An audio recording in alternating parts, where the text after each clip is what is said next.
I thank you, the distinguished chair, for yielding. Gentleman is recognized. Thank you. Mr. Speaker, for far too long, Iran has held the world hostage with its nuclear threats, unbridled violence and hate, the pervasive use of torture and rape, and Nazi-like anti-Semitism. Iran is the world's worst state sponsor of terrorism. All diplomatic initiatives to secure peace, justice, and reconciliation with the Iranian dictatorship have been fruitless. President Trump is a man of his word and means it when he says Iran must never be permitted to acquire a nuclear weapon. Despite ample warnings and admonishments to negotiate seriously, which it has never done, Iran has defied U.S. diplomacy to end its decades-long quest to procure nuclear weapons and cease its despicable violence against Americans, Israelis, and the Iranians themselves.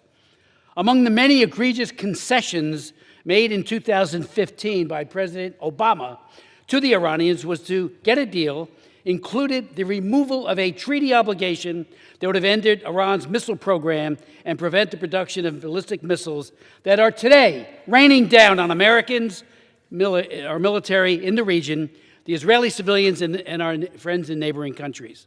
In the debate on the House floor in 2015, I stood right here and said, Iranian Supreme Leader Ayatollah Khamenei criticized the call for Iran to end its ballistic missile program, characterizing it as a stupid, idiotic expectation, claiming that the Revolutionary Guard should definitely carry out their program and not be satisfied with the present level of missiles. Khamenei said they should mass produce those missiles, and mass produce they have, killing thousands and putting millions more at risk. It is estimated that Iran produces 100 missiles each and every month.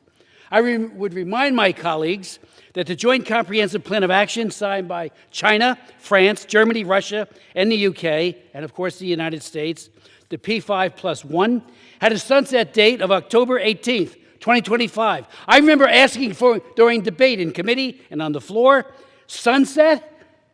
Did anyone think that in 2015 that Iran would somehow matriculate from a brutal dictatorship to a democracy in those 10 years? I mean, that provided the Iranians the incentive to wait us out, because then everything would be lifted, even in that flawed deal. Let me also point out to my colleagues that the Trump administration has refused, I say again, refused, to have the United States bullied by Iran. And the distinguished chairman before went through one instance after another where they have killed Americans. Even when they bombed us in Lebanon, there was a young man in the Marines from my district who was killed in that brutal act of war by the Iranian dictatorship. So I just say I'm against this resolution. May God bless and protect our courageous service members, as well as the IDF soldiers who are fighting this tyrannical Iranian dictatorship with incredible courage, professionalism, skill, and tenacity.